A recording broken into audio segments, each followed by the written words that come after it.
While the negotiations on a free trade agreement with the EU seem to be making little headway, the British economy is getting more and more into a tailspin. How big are the downside risks to the economy and the pound? This year, the UK economy is about to experience a historic slump. Brexit alone would be a heavy burden for the island. In connection with the corona pandemic, however, the situation becomes threatening. And the latest economic data suggests that the all clear after the peak of the corona crisis in spring can hardly be spoken of now. The British gross domestic product, the GDP, rose by 2.1% in August compared to the previous month. However, that was significantly weaker than experts had expected, who had assumed an average increase of 4.6%. Some of the real-time data would indicate that growth in September could be stronger than in August, comments Antje Prefke, foreign exchange market strategist at the German Commerzbank.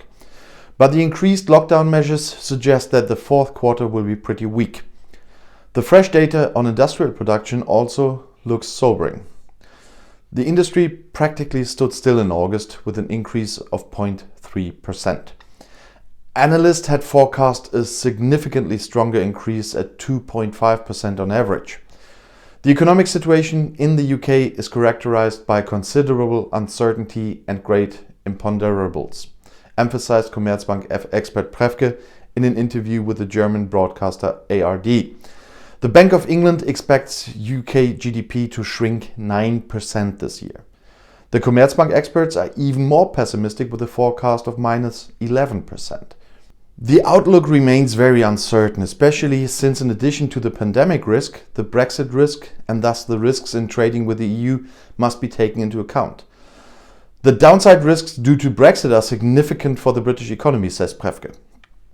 According to the calculations by Commerzbank, a no-deal Brexit would cost Britain's gross national product 2 percentage points in the coming year. One can speak of a shock in this regard, she summarizes the situation. One could assume that in this critical situation, an agreement in the negotiations on a trade pact between the UK and the EU for the period from 2021 would also be in the vital interest of the British.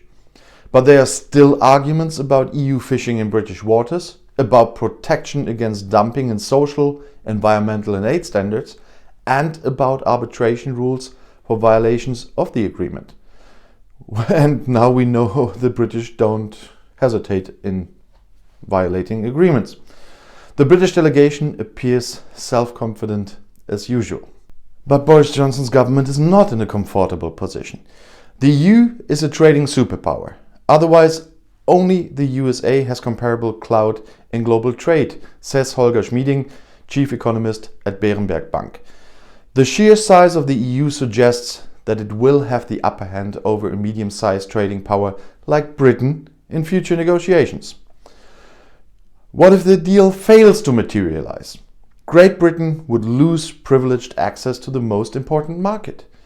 For the EU, however, a no-deal Brexit would have a neutral effect, said Schmieding. A comprehensive free trade agreement with the EU is more than unlikely due to the amount of regulations needed and an extremely tight time, says Prefke. I rather expect that individual partial agreements can be concluded that cover different sectors of trade with the EU. This would at least avoid the most negative no-deal scenario.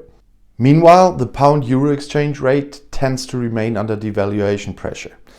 But will it stay that way?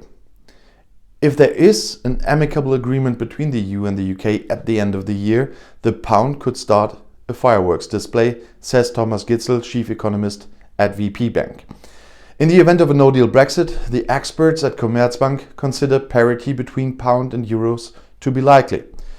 In general, a cheap pound may be welcome to the British because it makes British goods cheaper abroad.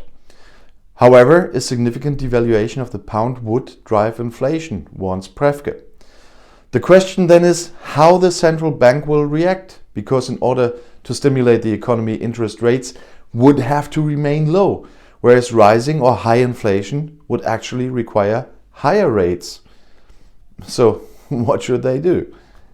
Currently, however, due to the economic weakness, there is even discussion in Great Britain whether the Bank of England should resort to negative interest rates as an instrument to support the tumbling economy.